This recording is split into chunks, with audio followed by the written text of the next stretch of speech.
श्री कबीर धर्म मंदिर जीयनपुर अयोध्या से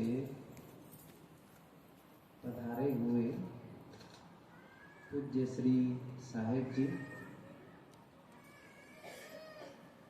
विभिन्न आश्रमों से पधारे हुए पूज्य संत जन, सम्माननीय भक्त सज्जनों एवं भक्तिमती माता बहनों,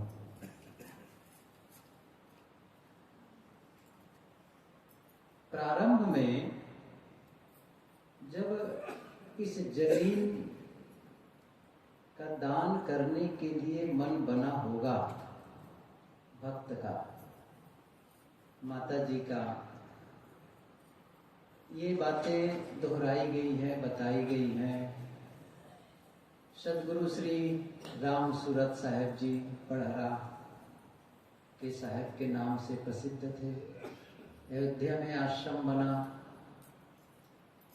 लेकिन बहुत पहले, अभी नया पारा भी एक भक्त कह रहे थे कि साहब जब पढ़हरा समाज का कोई आश्रम छत्तीसगढ़ में नहीं था तब ये करही बदर था, बहुत पुराना।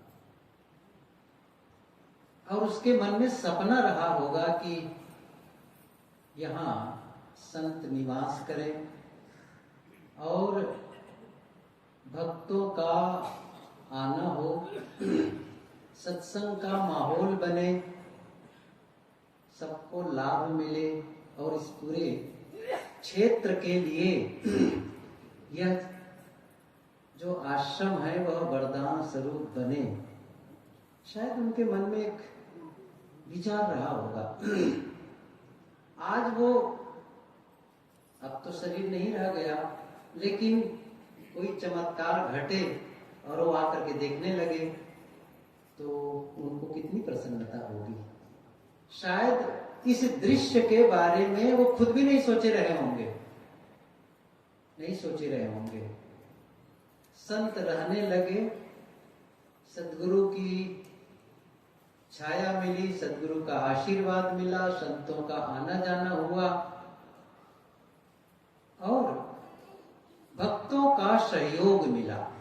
देखिए, केवल जमीन दे देना तो पर्याप्त नहीं था, जमीन के बाद में कुछ रहने जैसा बनाना भक्तों के सहयोग से हुआ।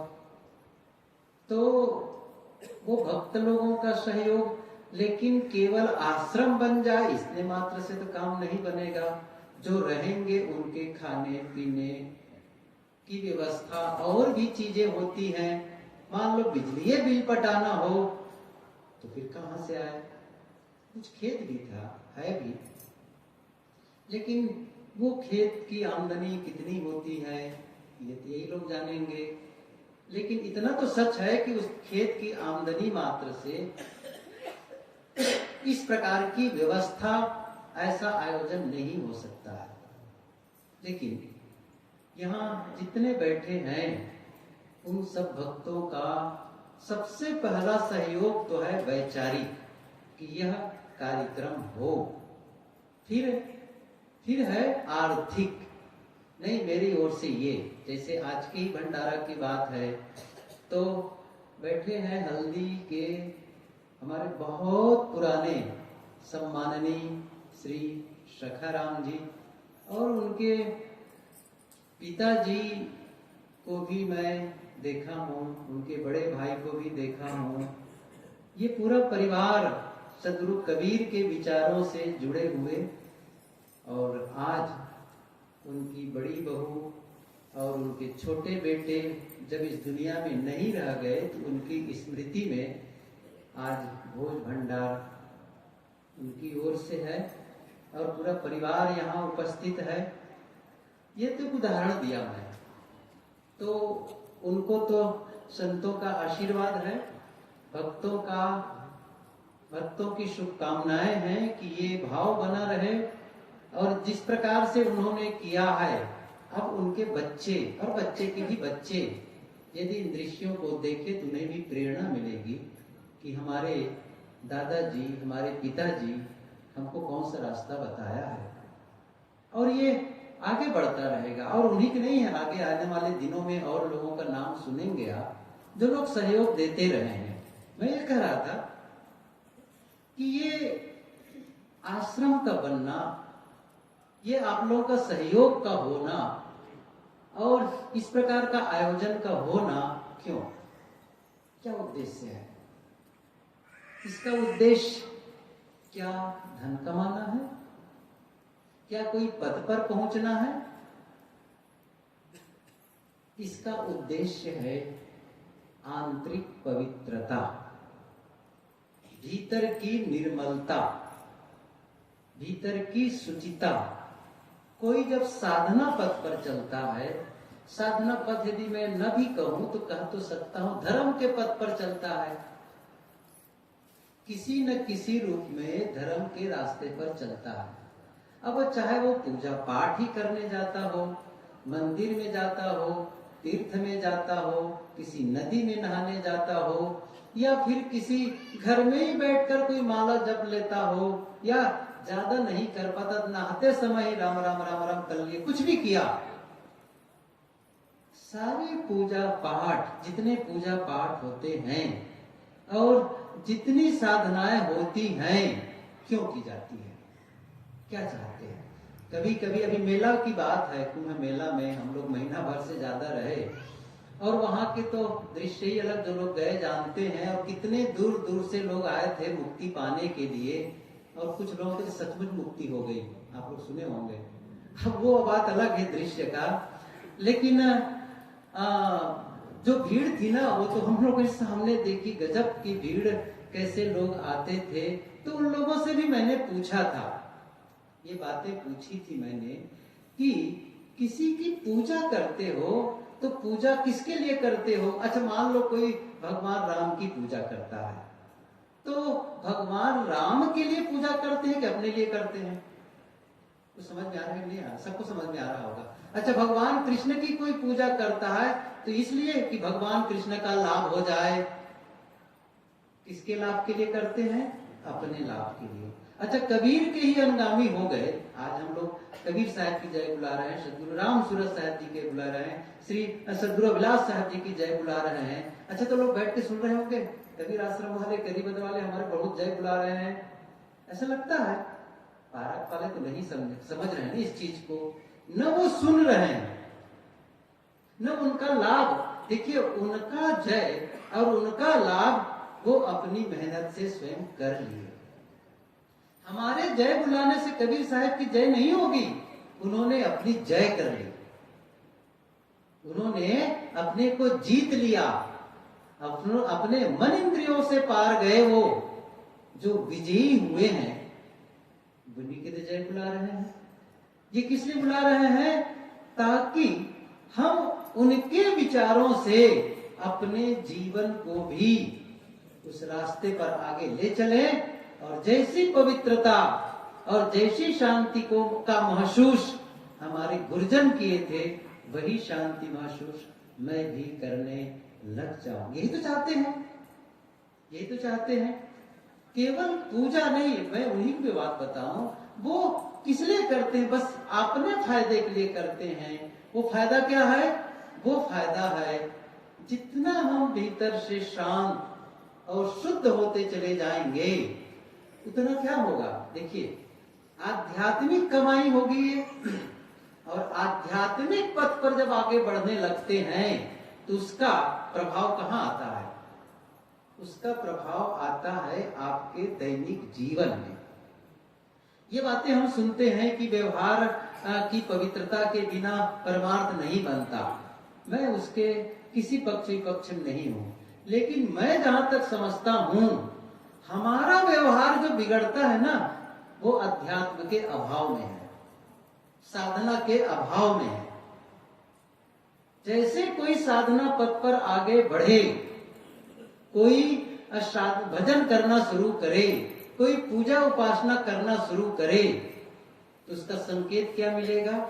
इसका मतलब है उसका मन कोमल हो रहा है, उसका मन कोमल हो रहा है। मन कठोर बना हुआ है, पूजा कैसे? जब हम मंदिर में जाते हैं तो कितने विनम्र होते हैं, या आप जब मंदिर ना जाकर के नहीं जाते हैं, सत्संग में आए, चलो अभी संत मिले होंगे, अभी मैं देखा एक संत जा रहे थे, एक माता जी बस पैर को छूने जाए, झुके ना, विनम्रता आई ना।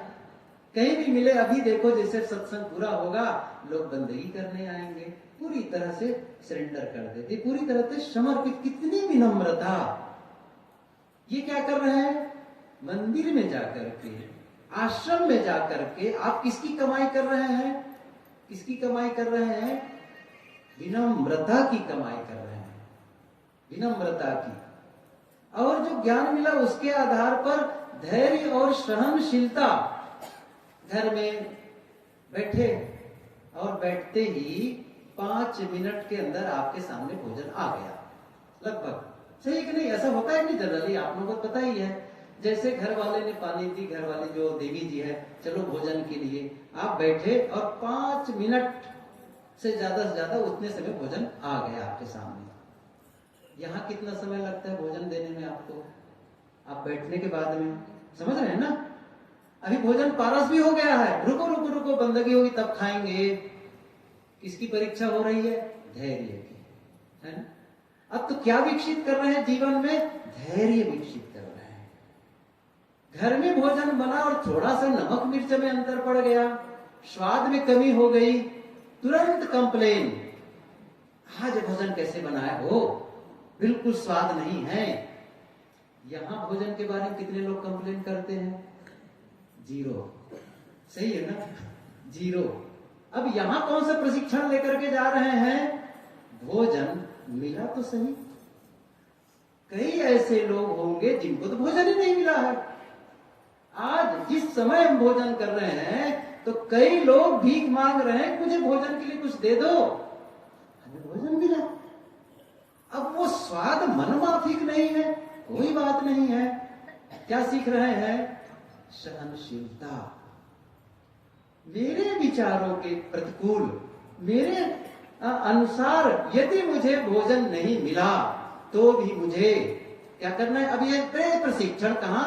घर में जाओ और घर में भी जब ये स्थिति बने और फिर वहां भी शांत और शालीन रह सको। अच्छा, इसी के लिए मतलब है, ये नहीं कर पाए, यहां तो चुप रहे, यहां तो विनम्र हो गए और वहां जाकर के दरोगा जी बन गए, वहां जाकर के हल्ला मचाने लगे।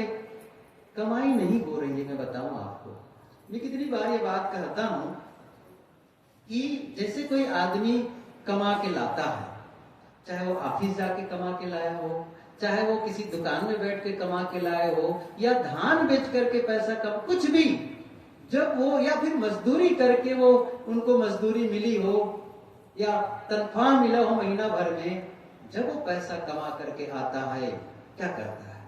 बताओ, आप लोग सब जानते क्या करते हैं? उस पैसे को लाते हैं, बांटते हैं। कैसे बांटते हैं?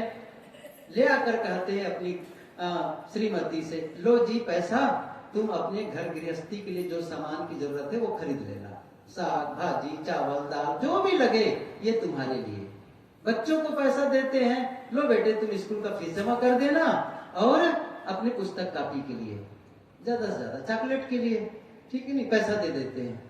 क्या कर रहे हैं? कमा करके लाए तो बांटे, कमा करके लाए और बांट रहे हैं। भिखारी भी आ गया, लो तू भी 10 रुपया जाओ। समझ रहे हैं ना? आपने कमा के लाया है, संपत्ति कमाई है, लोगों में बांट रहे हैं। अब जब आध्यात्मिक संपत्ति आप यहां अगर कमाते हैं, सत्संग में आकर के क्या कमाते हैं बताइए? यहां जितने लोग बैठे हैं, मुझे भरोसा है किसी के घर में खाने की कमी नहीं है, कोई कमी नहीं है। यहां तो इसलिए भोजन कर लेते हैं कि सुबह से आए हैं, देर तक के भोजन करना है, ठीक है, लेकिन उद्देश्य भोजन नहीं है, आध्यात्मिक कमाई। और यही तो आध्यात्मिक कमाई है जो मैं कह रहा हूं। क्या कह रहा हूं? जब आप झुकते हैं, विनम्रता की कमाई करते हैं, शालीनता की कमाई करते हैं, कोई चिल्लाते नहीं। मैंने कहा ना, प्रतिकूल परिस्थिति आई, भोजन बढ़िया नहीं मिला, रहने की जगह नहीं मिली, बैठने की जगह, सब घर बढ़िया सोफा, सही है ना, बढ़िया बैठने की जगह होती है, हम लोग जाते हैं सोफा देते हैं, हम लोग जाते हैं, सुंदर बिस्तर लगाते हैं। आप लोग आए हैं तब कहाँ वो बिस्तर मिलने वाला है, कहाँ वो बढ़िया कमरा, सेपरेट कमरा, शायद ये आपके लिए कमरा है, ये कमरा है, देखिए। और हम लोग जब जाते हैं नहाने धोने के लिए, बाथरूम खाली है, बाद में नहा लेंगे, आप नहा लीजिए। कितना सम्मान। आप लोगों को व्यवस्था है नहीं वो सारी चीजें, इसके बावजूद मन में कोई कंप्लेन नहीं है, कोई शिकायत नहीं है। ये क्या हो रहा है? प्रशिक्षण, प्रशिक्षण। इसका लाभ लेना है। एक सूत्र बताऊं आप लोगों को, वो सूत्र क्या है? अच्छे के लिए बुरा एक प्रशिक्षण स्थल है। मैं फिर से दोहरा रहा हूं और इसको बताता हूं। अच्छे के लिए बुरा एक प्रशिक्षण स्थल है। इसका मतलब है जब कुछ बुरा हो रहा हो, अच्छा ना हो रहा हो, अब उस समय आपको अवसर है उस गलत सिचुएशन से, किसी गलत व्यक्ति के व्यवहार से, अब आपके पास में एक अवसर मिला है। क्या? भीतर के जो सद्गुण है ना, उसे निकालने की, भीतर की पवित्रता है उसे निकालने की। जैसे अभी कोई आ जाए और ऐसे शब्द बोल दे जो अनसुहाता हो, कटु बोल दे, कुछ भी बोल दे, और अब ये अवसर के आगे वो बुरा हुआ ना, अब वो बुरा किसके लिए प्रशिक्षण? अच्छे के लिए। अब वो जो बुरा है वो क्या कर रहा है? भीतर मेरा धैर्य है, क्षमा है, उस सद्गुण को बाहर निकालने के लिए वो एक प्रकार से वो उत्तेजक का काम कर रहा है। लेकिन हम लोग क्या करते हैं? उस बुरे के साथ में बुरा करना शुरू कर देते हैं। उसने यदि कटु कहा, हम डबल कटु कह देते हैं। अवसर क्या था? अवसर था उस बुरे के साथ में भला करना, लेकिन चुप गए। और कितनी बार चुपते हैं काम? चुप गए। मैंने क्या कहा? अच्छे के लिए। और ऐसे ही करके आप अच्छा बन जाते। कोई भी थर्ड पर्सन बैठ खड़े होकर देखता, देखो उसने कितना कटु बोला, इसके बावजूद इन्होंने शांति से उत्तर दिया। उनको अच्छा लगा ना, उनको भी अच्छी सीख मिली। और जब आप शाम को जाते और याद करते, उसने इतना कटु कहा लेकिन मैं अपने धैर्य को बनाए रखा, आपको कैसा लगता बताओ? अच्छा नहीं लगता? वो जो सुगंधी है ना भीतर की, वो जो महसूस, वो जो फीलिंग है ना, उसी को तो शांति कहते हैं, उसी का आनंद का अनुभव कहते हैं। एक छोटा सा कपड़ा मिल जाए आपको, आनंद आ गया। कितनी देर तक आनंद आएगा? क्या हो जाएगा उससे? लेकिन ये जब बार बार करते हैं, एक बार किए, दो बार किए, चार बार किए, ऐसे ही आपके एक प्रकार से पैटर्न बन गया, एक आदत सी बन गई। जानते हो आपने किसको उद्घाटित कर लिया जीवन में? किसको बाहर निकाल लिया जीवन में? धैर्य को, क्षमा को, विनम्रता को। ये जो सद्गुणों का विकास यहां आकर के जो हम करते हैं ना, क्या आपके घर में कोई रिश्तेदार आए या आप किसी रिश्तेदार के घर जाएंगे, क्या इस प्रकार की बातें होती हैं? नहीं होती है। वो बातें जो संत बताते हैं, ना आपके रिश्तेदार बताएंगे, ना आपके परिवार के लोग बताएंगे, ना आपके मित्र बताएंगे। वो लोग आएंगे, आपके परिवार के लोग या रिश्तेदार आएंगे, क्या पूछेंगे? कहो भैया कैसे हाल चाल? हाँ सब ठीक है। खेती बाड़ी का समाचार? हाँ धान पान ऐसा है। और बाल बच्चे, किसकी शादी हो गई, किसकी नहीं हुई, किसकी नौकरी लगी, किसकी नहीं हुई, अच्छा शादी हो गई, कहाँ कहाँ शादी हुई, सारी इंक्वायरी चलती है। सही नहीं है? मतलब एक स्तर, एक लेवल है। इस लेवल के अंदर ही केवल व्यवहारिक चर्चाएं हो गई। कोई शायद ही पूछता हो, भैया आपका मन प्रसन्न रहता है? कोई पूछता है? आपका मन शांत रहता है? कोई तनाव तो नहीं है किसी बात को लेकर के? और यदि तनाव बता भी दे तो क्या उनके पास समाधान का की क्षमता है? नहीं है क्षमता। ये चर्चाएं नहीं होती है। मैंने सुना बुद्ध काल में, बुद्ध के समय पनघट में भी महिलाएं जब पानी भरने जाती थी तो एक दूसरे से पूछती थी, आप ध्यान करती हो? और जो कहते कि नहीं मैं साधना नहीं करती, एक दूसरा शब्द है उसके लिए है, तो मैं ध्यान नहीं करती, साधना नहीं करती, तो वो दूसरी महिला कहती छी छी छी, ये ध्यान भी नहीं करती है।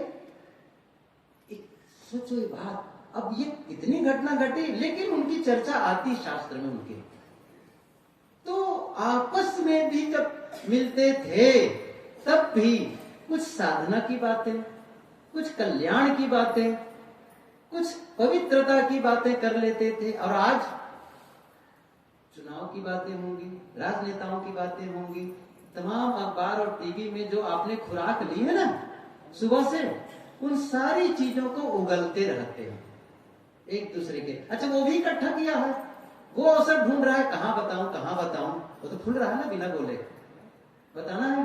तो जब तक नहीं बताएंगे तो ऐसा लग रहा है अपच न हो जाए।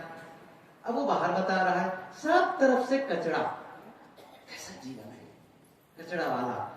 ये देवियों के देख लो, कभी कभी घर में काम पूरा हो गया, जैसे ठंडी का मौसम है, कोई मौसम ऐसा है घर का काम खत्म, अब खाली हो गए।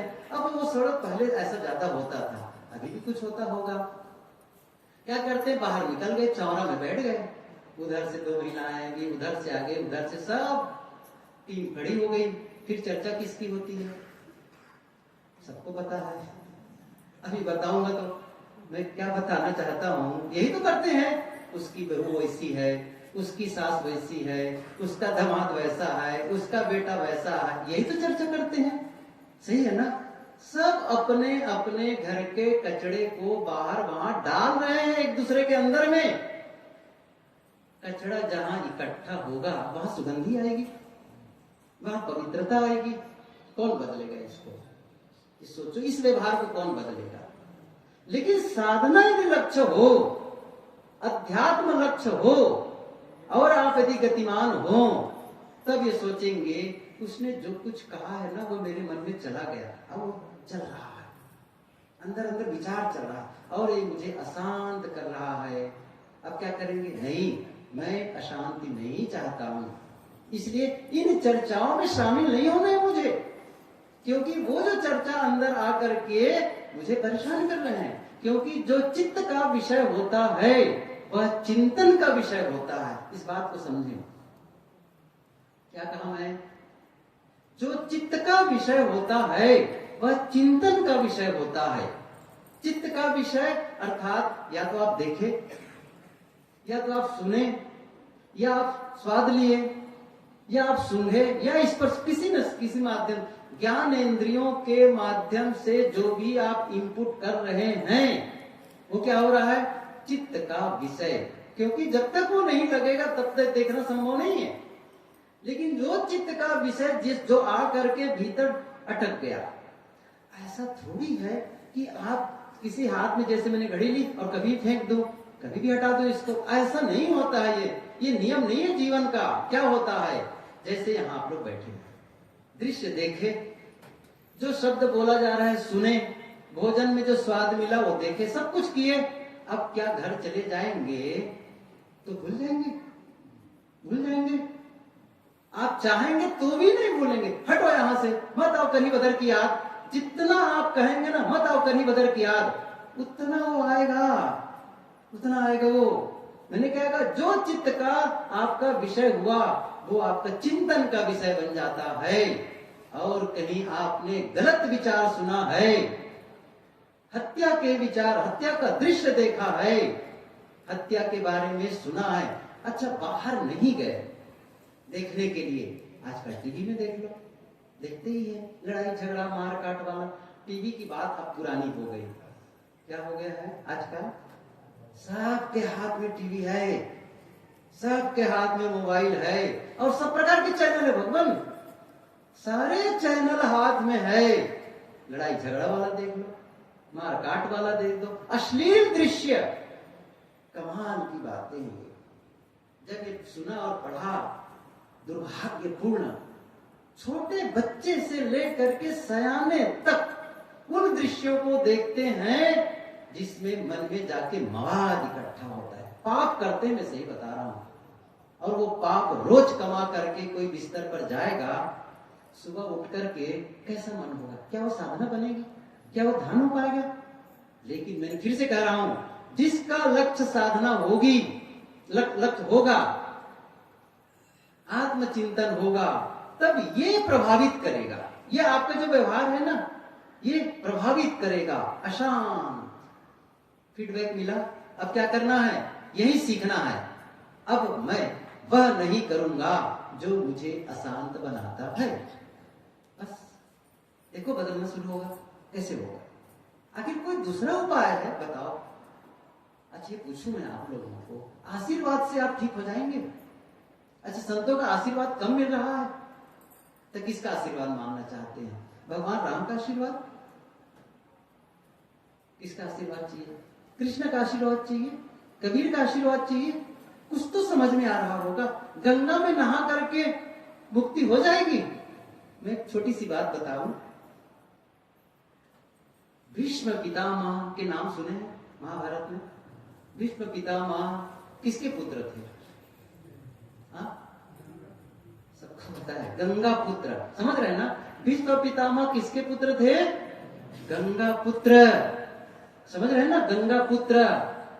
क्या गंगा पुत्र भीष्म पितामह का पाप काट पाई गंगा? वो कितने दिन तक सर के बाण की सैया पर थे? समझ रहे हैं ना? अब बाण, अब गत्ता नहीं, बाण चुभ रहा था कंटिन्यू, प्राण नहीं निकल रहे थे। क्या वो पाप काट पाई गंगा? अपने ही बेटे की पाप नहीं काट पाई और आपको पाप काट देंगे? चलो इस विषय को भी छोड़ देता हूं, फिर कभी बताऊंगा। अभी मैं दूसरी बात कह रहा था। हम जो एक सूत्र कहा था, अच्छे के लिए बुरा एक प्रशिक्षण स्थल है। ये कुछ बातें मैंने कही। यहां आते हैं, कौन सी कमाई कर रहे हैं आप? कमाई कर रहे हैं विनम्रता की कमाई, कमाई कर रहे हैं सहनशीलता और धैर्य की कमाई, क्षमा कर देने की कमाई कर रहे हैं। और ये जो कमाई है ना, ये आध्यात्मिक संपत्ति जो इकट्ठी, चाहे मंदिर में ही जाके क्यों ना करें, मैं ये नहीं कह रहा हूं कि केवल सत्संग, कहीं भी गए और आपके भीतर वो सद्गुण विकसित हो रहे हैं, आप कमाई कर रहे हैं। अब उस संपत्ति को आपको क्या करना है? आप तनख्वाह मिलने पर जब आते हैं, कमा करके लाते हैं, तो क्या बताया ना, बांटते हैं, अपनों में बांटते हैं। समझ रहे हैं ना? अपनों में बांटते हैं, जरूरतमंदों के बांटते हैं। ऐसे ही आध्यात्मिक कमाई जब आप कमा करके जब लौटते हैं घर, तब भी तो आपको बांटना है। अब कहां बांटना है? समझ लो, अपनों में। पत्नी के साथ बांटो, मतलब विनम्रता बांटो, सहनशीलता बांटो। कब बांटोगे? और ये पक्का मानकर चलो, यदि आपने कमाया है तो बांटने की जरूरत नहीं पड़ेगी, वो छलकेगा। ये अद्भुत है, वो छलकेगा। बुद्ध साधना में जब पूर्ण हो गए, तब क्या हुआ? वो छलकने लगा। कबीर साहब जब पूर्ण हो गए तो छलकने लगा और उन्होंने कहा, कहे बिना मोहि रहा न जाई। अब देखो, कहे बिना मोहि रहा न जाई, क्या पेट फूल रहा है बिना कहे? साहब क्या कहते हैं? बिरही ले ले कुकुर खाई। ये विरह में भटक रहे हैं लोग, कहीं अलग ईश्वर मिलेगा, कोई देवी देवता हो जिनकी पूजा करके हम अपना कल्याण कर लेंगे। ये जो विरह है ना, कि कोई मेरा आधार बने, कोई मुझे पार लगाए, तड़फ रहे भीतर से, हे भगवान कब दर्शन दोगे? साहब कहते, उनका जो विरह की जो वेदना है ना, ये देखकर मैं सह नहीं पा रहा हूं। इसको कहते हैं करुणा। ये करुणा है, वो अपनी करुणा बाहर अपने आप फूट रही करुणा उनके। जैसे एक छोटा बच्चा हो, भले आपका बच्चा नहीं है, वो परिचित ही क्यों ना हो, और आप बच्चा घुटने के बल जा रहा हो और कोई जहरीला कीड़ा है उसको पकड़ना चाह रहा है और आप उधर से गुजर रहे हो और कोई दूसरा ना हो, केवल आप देख रहे हैं, क्या करेंगे आप बताइए? बचाएंगे या छोड़ देंगे? छोड़ देने का मतलब समझते हैं? मैं ये भी बता दूं, छोड़ देने का मतलब है आपके भीतर में घोर हिंसा है, सीधी सी बात है। और यदि आपके मन में जगह नहीं इस बच्चे को बचाऊं, ये करुणा है। बस जो दशा उस बच्चे की है ना, उस नादान की है ना, वही दशा हम सबकी है। और महापुरुष देख करके पिघल जाते हैं। प्राप्त जीव इच्छा नहीं, केवल हंत छुड़ाओ, निज स्वरूप लखी दयायुत, दीन जान अपनाओ। ये मैं कह रहा था कि जब आपके भीतर ये पवित्रता आएगी तो वो तो प्रकट ही होगा ना, कहां जाएगा? आप स्वाभाविक विनम्रता आ जाएगी। इसका मतलब है आप औपचारिकता में आप आ जाते हैं आश्रम में, केवल औपचारिकता। चलो भाई आश्रम चल देते हैं, साहब आए थे आमंत्रण देने के लिए, चलो सत्संग सुन लेते हैं। सत्संग नहीं सुनेंगे तो लोग कहेंगे तू सत्संग भी नहीं सुनता, कैसा भगत है। शर्मा शर्मी पचमुआ काल घसीटना, लाजवश मत सुनो, दिखाने के लिए नहीं है। नहीं, मुझे भीतर उतरना है, मुझे भीतर सफाई करनी है, इसके लिए। और जब भीतर सचमुच सफाई का उद्देश्य होगा ना, और जो पवित्रता आएगी, क्या प्रकट नहीं होगी? मैं बताऊं, एक आदमी सप्ताह भर से स्नान नहीं किया है, 6 महीना से नहीं नहाए, कह लो ना, कपड़ा धोने के प्रश्न नहीं है, उसके बाल ऐसे धूल गर्दा से भरे हुए हैं, सारा कीचड़ से भरा। एक आदमी, अच्छा वो आकर के बैठेगा तो वहां से कुछ मैसेज मिल रहा है? मिल रहा है कि नहीं मिल रहा है? देख के पता चल रहा है सही है कि नहीं है? क्या उनको देख करके खुश हो गए, अरे आओ आओ आपसे आलिंगन करता हूं, बड़े अच्छे लग रहे हो? कोई नहीं कहेगा।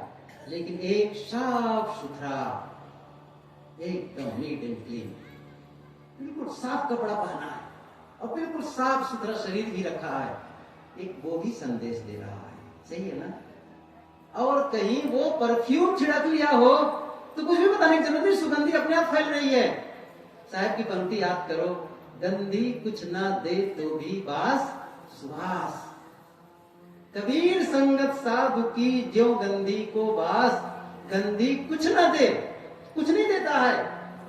इत्र बेचने वाला, गंधी मतलब होता है वो जो भोजन में करते हैं ना, क्या कहते हैं? हींग, हींग, हींग होता है, हींग को कहते हैं। उधर तो गांधी कह देते हैं उत्तर प्रदेश में, तो हींग बेचने वाला कह रहे हो गंधियारा आया है, गांधी बेचने वाला। आप समझोगे नहीं, इसलिए बताना पड़ा उसको। साहब की वही वाणी है कि गंधी कुछ ना दे तो भी बास सुबास, उसकी सुगंधी आएगी। इत्र बेचने वाले की इत्र वाला नहीं खरीदोगे तो भी सुगंधी आएगी। पवित्रता छलकती है, गंदगी भी छलकती